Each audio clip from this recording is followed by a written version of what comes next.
O garoto João Lutfi adorava ouvir o pai tocar alaúde. Abdala Lutfi era imigrante sírio e tinha um comércio na então pequena cidade de Marília, no interior do estado de São Paulo. Não que o pai do menino tocasse sempre o alaúde, era raro. Mas passou a tocar cada vez menos, quando começou a relacionar o fato dele dedilhar o instrumento com uma notícia ruim. Normalmente, a morte de uma pessoa querida longe, na sua Síria natal. Quando Abdala recebeu a notícia da morte de seu pai, um tempo depois de tocar, não teve dúvidas. Quebrou o alaúde e fez uma fogueira no quintal, para a tristeza dele e do pequeno João, de 8 anos. João cresceu e adotou o nome artístico de Sérgio Ricardo, e ao longo de sua vida foi pianista, ator, cantor, cineasta, pintor. Um grande artista brasileiro, que ficou marcado por ter reagido às vaias que o impediam de cantar a sua música em um festival, quebrando seu violão. Eu sou Flávio Mendes, músico e arranjador. Esse é o Arranjo. Sejam bem-vindos.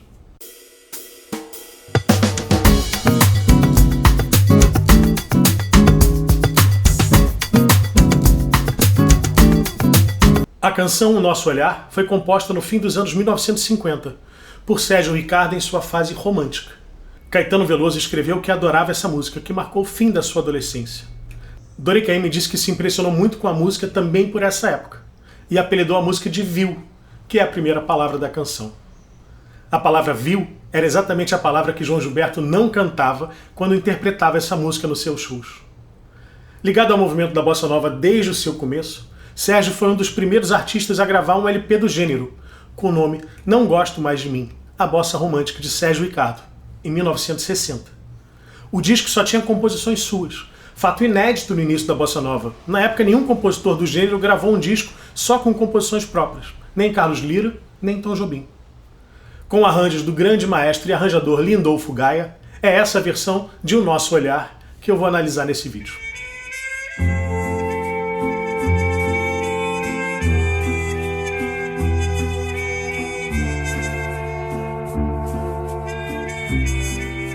Quando Sérgio Ricardo nasceu, a sua cidade natal, Marília, só tinha 3 anos de existência. Ele literalmente cresceu com a cidade. Quando tinha 8 anos, foi fundado o Conservatório Musical de Marília, e ele foi estudar piano clássico. Com 17 anos, se mudou para a cidade de São Vicente, litoral do estado de São Paulo, para trabalhar na rádio de um tio, irmão da sua mãe. Um ano depois, estava no Rio de Janeiro, trabalhando em outra rádio da família. Com seus contatos no meio artístico, fez teste para fazer um papel em um filme, e para sua surpresa passou. O filme não foi para frente, mas ele chamou a atenção de um diretor de TV, que o convidou para fazer uma novela. E aproveitando a sua boa pinta, foi seu galã. Mas faltava um obstáculo para atravessar. Aí fiz o teste, passei.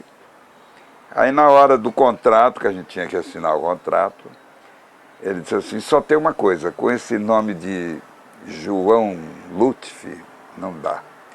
Porque você vai fazer galãzinho de novela e essa coisa, e com esse nome não pega bem. Na época estava muito em voga nomes compostos, e o escolhido foi Sérgio Ricardo. Mas a música seguia sendo a sua paixão principal, e um amigo pianista, Nilton Mendonça, futuro compositor da bossa nova, diz que estava abrindo uma vaga para pianista numa boate no Posto 5, em Copacabana. O pianista titular da casa, o jovem Antônio Carlos Jobim, estava de saída, e Sérgio foi lá fazer um teste.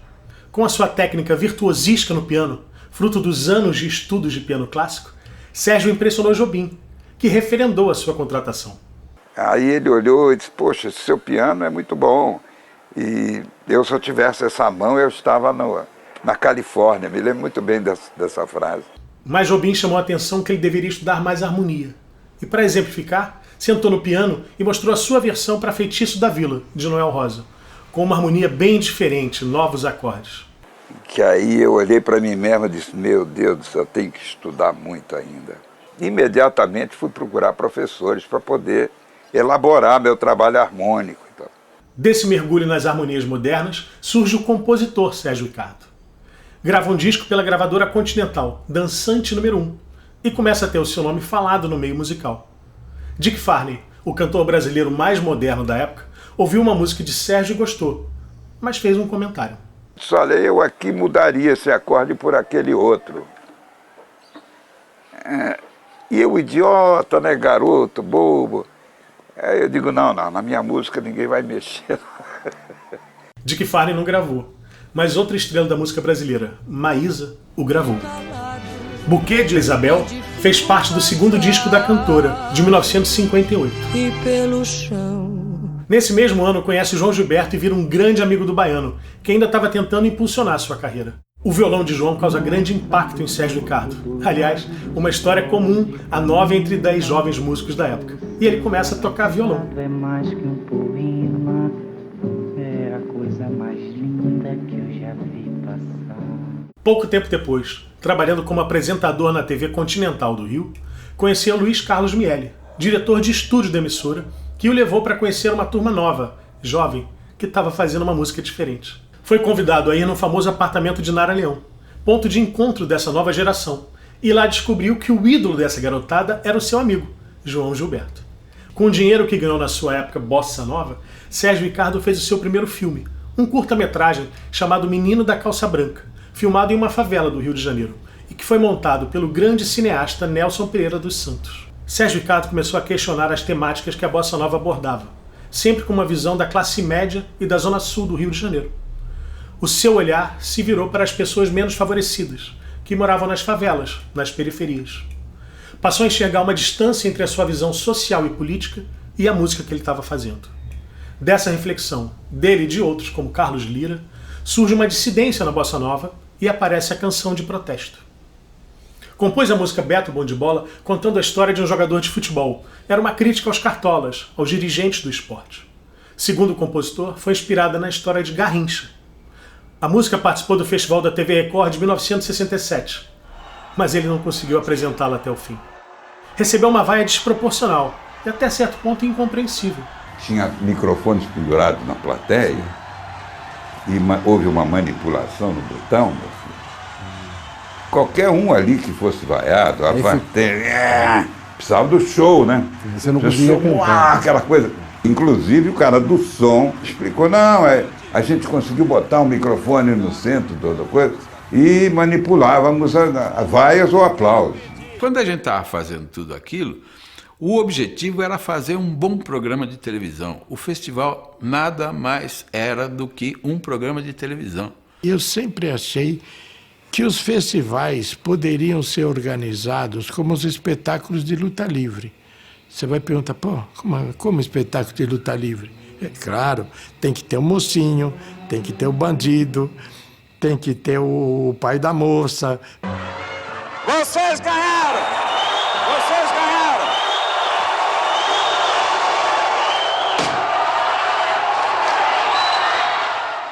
O escravo no reino e sou, escravo no mundo em que estou. Sérgio Ricardo era um compositor muito versátil. Compôs sambas próximos aos sambas de morro, sambas bossa nova, repentes, baiões, canções praeiras, todo tipo de música brasileira, e até músicas de moda de viola, como na trilha de Deus e o Diabo na Terra do Sol.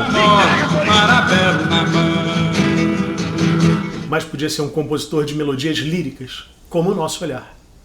Com uma melodia basicamente diatônica, ou seja, dentro da escala do tom da música, o compositor surpreende o ouvinte com resoluções melódicas e harmônicas inesperadas. No fim da primeira parte tem um acorde estranho na tonalidade da música e quando ele aparece é como uma janela que se abre. É como se entrasse luz. O tom da música é Dó maior. E o acorde a que eu me refiro é um Lá com sétima maior, bem distante do tom original.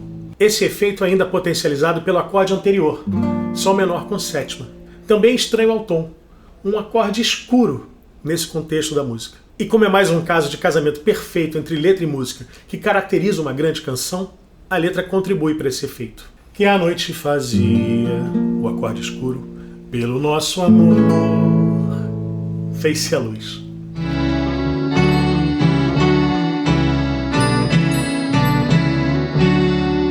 O maestro Lindolfo Gaia é seguramente um dos maiores arranjadores da música brasileira do século XX. Trabalhou com os maiores nomes da música brasileira entre os anos 1950 e 70, de Dick Farney a Chico Buarque. Para o arranjo de O Nosso Olhar, ele escreveu para flauta, oboé, clarinete, clarone, sax alto, trompete e trombone, além da base, com piano, baixo, guitarra, bateria e percussão. Não é uma gravação com a sonoridade da bossa nova, até porque, de uma certa forma, a estética bossanovística ainda estava sendo criada. A utilização da guitarra como acompanhamento no lugar do violão soa estranho, ainda mais fazendo uma levada pré-bossa nova, mais próxima de samba-canção. Mas a voz límpida e nessa gravação contida de Sérgio Ricardo, junto com a harmonia moderna, criam a atmosfera intimista, tão bossa nova.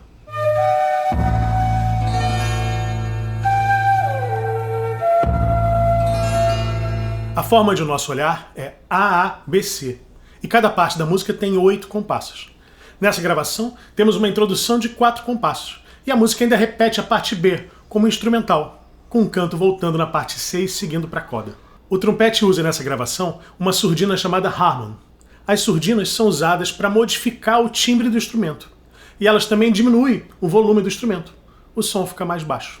A surdina Harmon foi muito usada pelo trompetista Miles Davis, virou uma marca dele. A introdução nessa gravação começa com o solo do trompete com surdina, com uma cama harmônica de sopros no grave.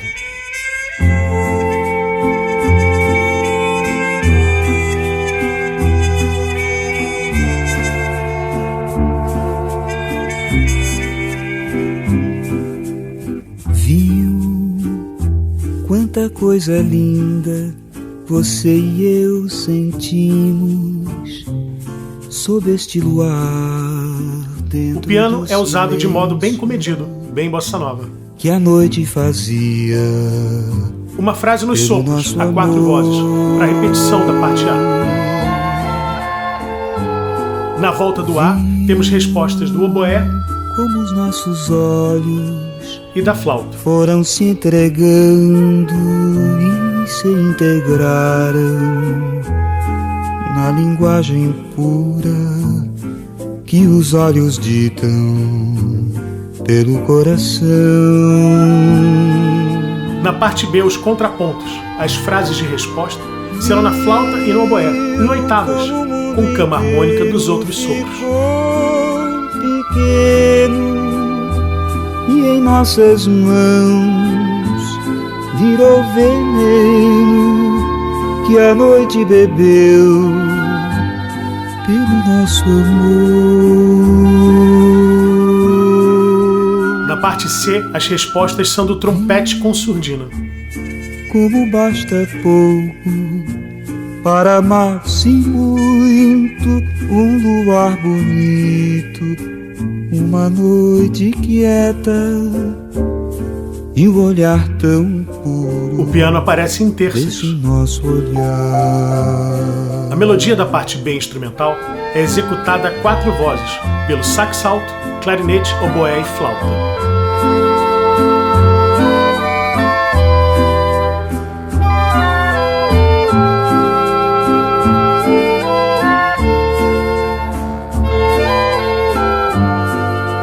Uma frase com sentido ascendente no trompete para a volta do canto. Dá para perceber como a levada da guitarra não é a de bossa nova, mas o piano, com comentários sutis, é muito bossa nova. Uma noite inquieta e o olhar tão puro desse nosso olhar. A resolução com acorde meio tom acima e frase de flauta e oboé. E o acorde no modo lídio, com comentário do trompete. Bom, esse foi o arranjo. Se você gostou, dá um like, se inscreve no canal e até a próxima. Muito obrigado.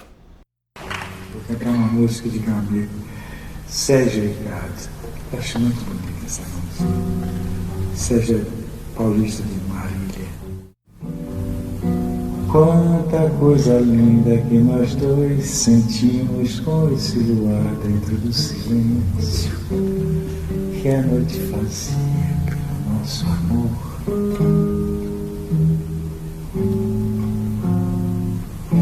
E os nossos olhos foram se integrando e se integraram a linguagem pura que os olhos dizem pelo coração.